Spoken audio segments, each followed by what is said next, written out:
سورہ کہف کا 8واں پارٹ پیش کیا جا رہا ہے. اسے بھی دیکھیں، سنیں اور اسی طرح پڑھنے کی کوشش کریں. اعوذ باللہ من الشیطان الرجیم.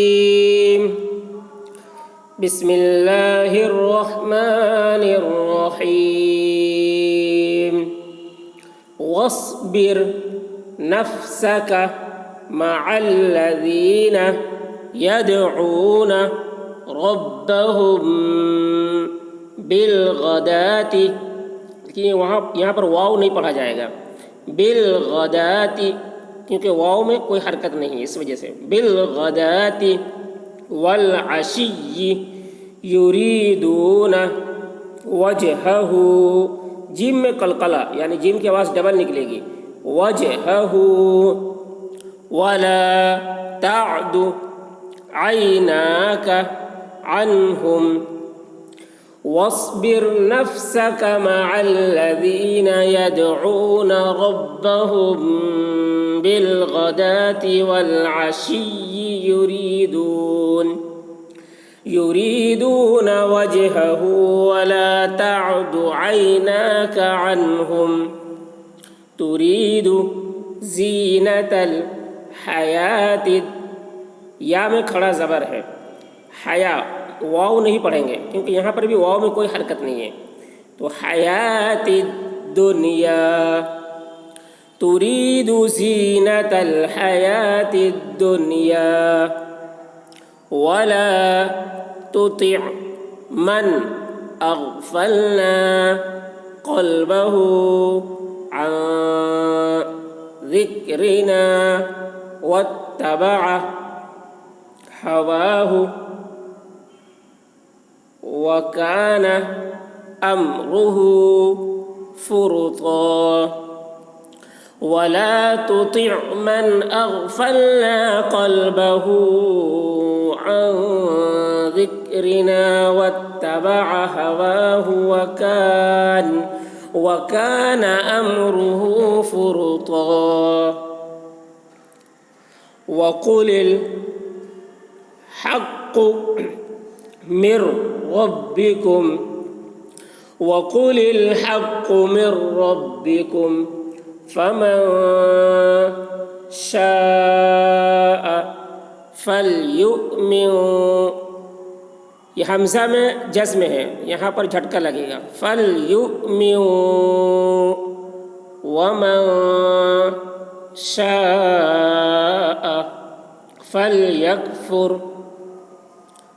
فمن شاء فلیؤمن ومن شاء فلیکفر. إنا أعتدنا للظالمين نارا أحاط بهم سرادقها. إنا أعتدنا للظالمين نارا أحاط بهم سرادقها وَإِن يَسْتَغِيثُوا يُغَاثُوا بِمَاءٍ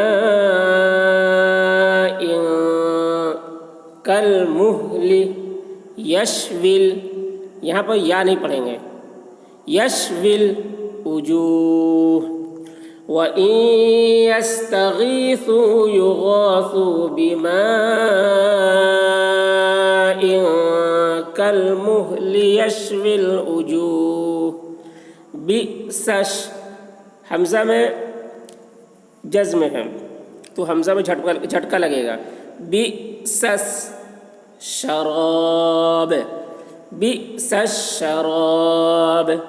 وساءت، سین میں مد ہے کھینچیں گے، وساءت مرتفقا، را پر ہوگی، اور مرتفقا یہاں پر ٹھہر رہے ہیں، وقف کر رہے ہیں تو مرتفقا نہیں پڑھیں گے، مرتفقا پڑھیں گے، یعنی الف کو پڑھیں گے، دو زبر کی تنوین کو نہیں پڑھیں گے. وساءت مرتفقا. تو یہیں تک. اسی طریقے سے ہمارے ویڈیو کو دیکھتے رہیں اور دوسروں تک شیئر کریں تاکہ ہر کوئی اس سے فائدہ اٹھا سکے اور ہر کوئی قرآن شریف کو تجوید کے ساتھ پڑھنا سیکھ سکے، تجوید کے ساتھ پڑھے. قرآن کو تجوید کے ساتھ پڑھیں گے تو ثواب ہوگا، اور جو اس کے انوار و برکات ہے قرآن کا وہ حاصل ہوگا. اگر غلط پڑھیں گے تو قرآن ہم پہ لعنت کرے گا، کیونکہ اس سے میننگ بدل جاتا ہے، تو بہت زیادہ معنی غلط ہو جائے گا. کہیں کہیں پر تو بہت زیادہ معنی غلط ہو جاتا ہے. تو اس طریقے کا پڑھنا تو حرام ہے. نماز کی حالت میں پڑھیں گے تو نماز فاسد ہو جاتی ہے، اور اس طریقے سے پڑھنے سے گناہ ہوتا ہے. تو یہ ساری چیزیں سیکھنا ضروری ہے. قرآن کو صحیح پڑھیں گے تو اللہ خوش ہوں گے، قرآن کے انوار و برکات حاصل ہوں گے. تو قرآن کو صحیح پڑھنا سیکھنا ضروری ہے.